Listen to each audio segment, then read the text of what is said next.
hip hop wasn't being recognized at that time. 1976, it wasn't really, you know, looking at it like that. We were still into the disco era and R&B. That era was still happening at that time.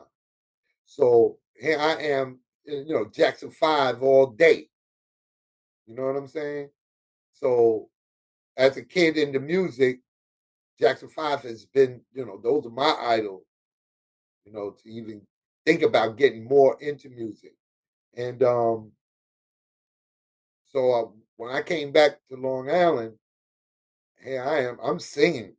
I'm not rapping. I don't know nothing about holding the microphone and rapping. I wasn't doing that.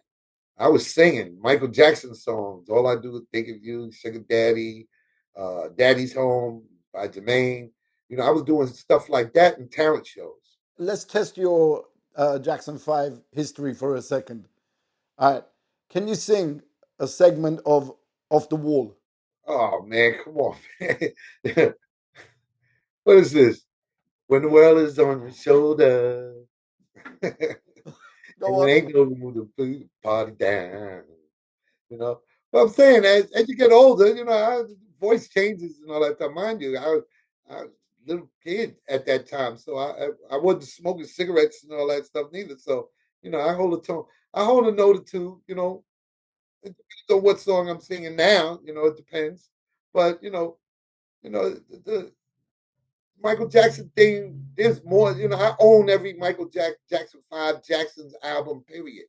I got every last one of them, even songs that y'all don't have, that nobody got. Obviously, I was a fan of the record that you released back in 1988, and everybody I knew was a fan of that record. We really thought at that time, like, yo, who the hell is this guy? The record was just nuts. But now, when I'm speaking to you and you're talking about Jackson 5 and you potentially doing the singing and everything, it's a bit like, really? Why the transition? Going with the time, man. I guess that's what it was. But at the end of the day, I still listen to my R&B songs from back then. It's that it's a vibe and the energy that I feel listening to, that era of music. It brings me back to that. 'Cause I'm specific with my songs anyway, song of choice or whatever.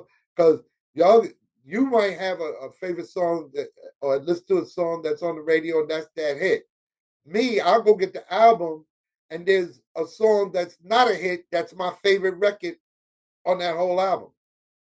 Because I tell people, you know, well, let's just turn back the page back then too with the R&B and disco and all that stuff.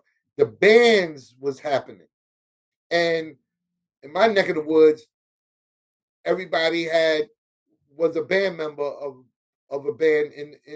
Instead of a rap crew, we were a band crew. You follow what I'm saying? We were playing instruments. You got Jimmy over there on the drums. You got Billy, who's my next door neighbor. You got Daquan over here playing congos and percussions. You got, you know, Sarah Lee over here on the bass. You know what I'm saying? And they formed their own band in the garage. And we sitting up here playing songs that's on the radio and all that stuff.